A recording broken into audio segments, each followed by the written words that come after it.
This episode is a great excuse to have some fun with some new villains, but is it a great use of the Joker? We're talking about Make 'em Laugh right now.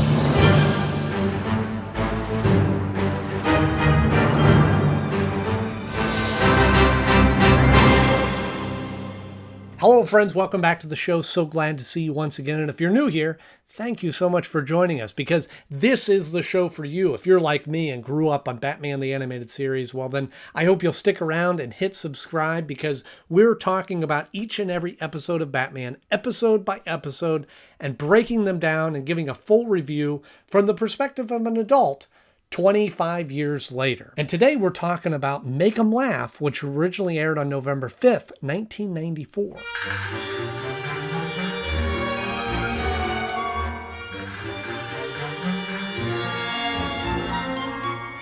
Now, I have to start by saying, I honestly do not remember this episode at all.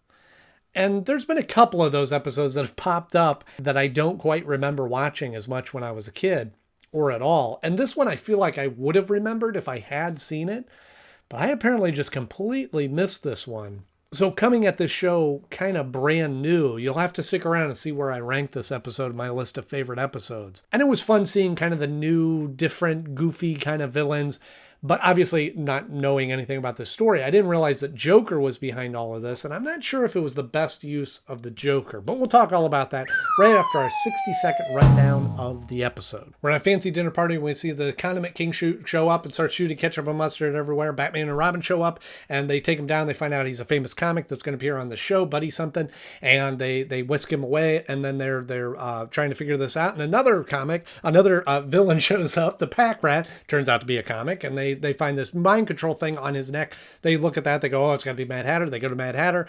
He's in Arkham, and he has a mind control device on him. And they go, oh, this is weird. And then a Joker-looking figure shows up at a third comic's house and sprays her with this gas.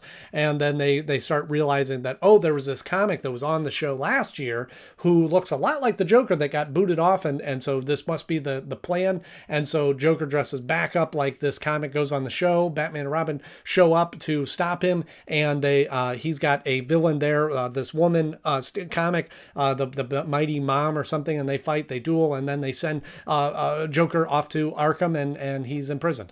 Oh, I did it. It has honestly been 20, 30, 40 episodes since I have done that in less than a minute. So for all those out there that said, oh, I should bump up the time because you can't do it in a minute, I just did it. Oh, yeah?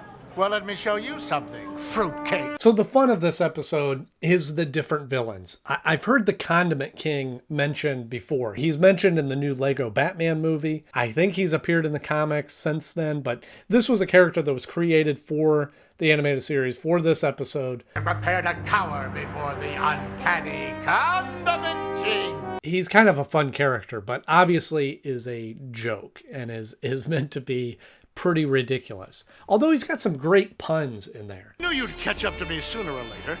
How I've relished this meeting. So it starts off the episode feeling very much kind of like a 60s Batman episode, which is fun. And I'm glad they don't spend a lot of time on that. He by far is the best of the three villains that they create on this. Packrat is kind of neat. I'm the Packrat, and your trash is my treasure. I always enjoy the episodes where there's a little bit of detective work. We got Batman and Robin trying to figure this out, trying to put the pieces together. Why are these stand-up comics coming along as villains and stopping them? And then they finally find that chip on the Packrat.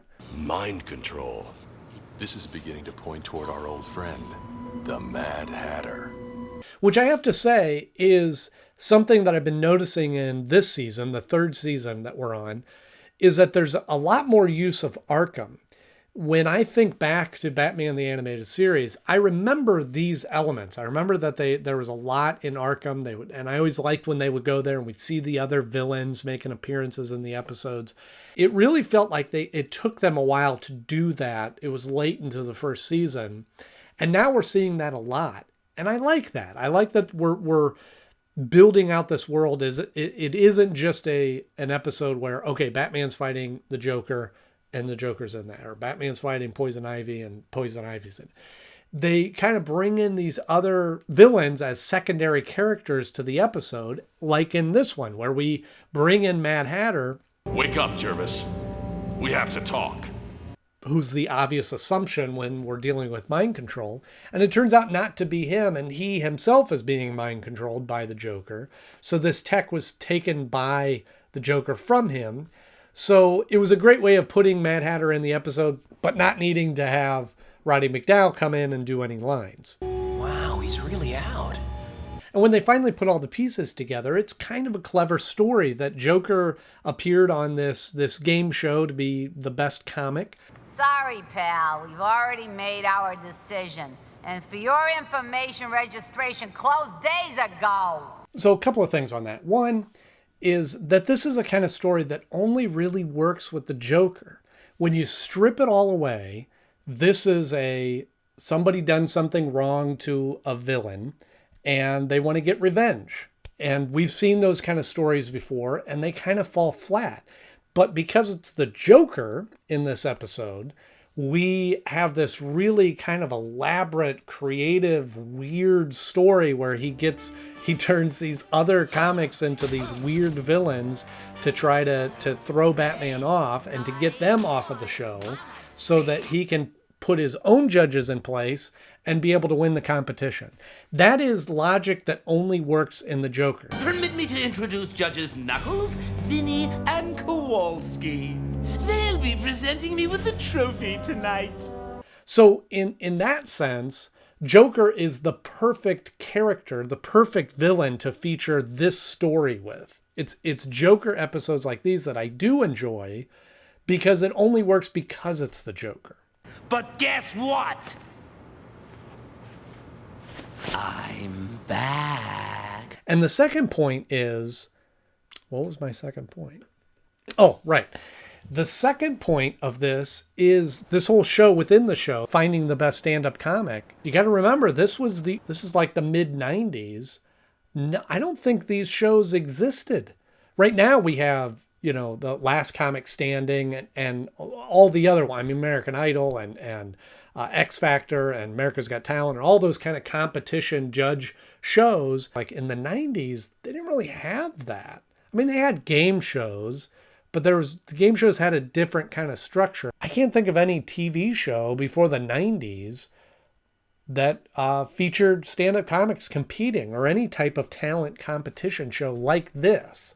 Maybe I'm wrong. Let me know if there's a show that I'm not thinking of. But as best I can tell, Batman did it first. It's just you and us, Joker. When they finally take down Joker, again, it gets a little ridiculous there at the end. This happened in the last episode with Harley's Holiday, where the end, there's just kind of this goofy little tag at the end. And this is kind of the same way. And I don't know if that was an order down from Warner Brothers to go, hey, we got to end on a little lighter note. We can't be doing like Baby Dolls ending all the time. We need to kind of end on a laugh. What's so funny, huh?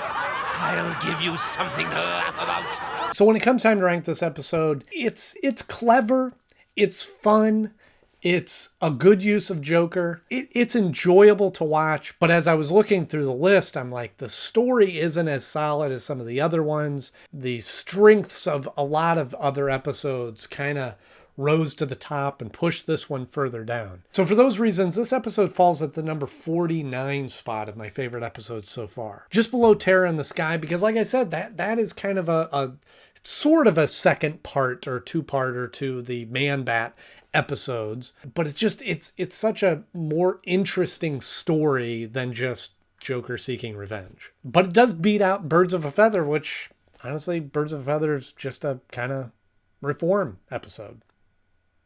And you know how I feel about reform episodes. What would the common folk do without my pranks and antics? So let's have a little fun in the comment section on this one. If you had to come up with your own villain name and character, what would it be?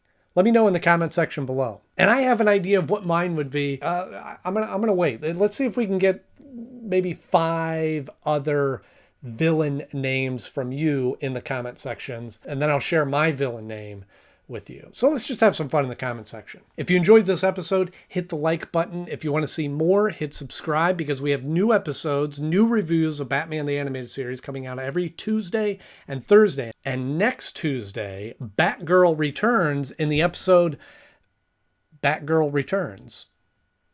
So you don't want to miss that. As always, thank you so much for watching. I'm Andy Knode, and I'll see you soon.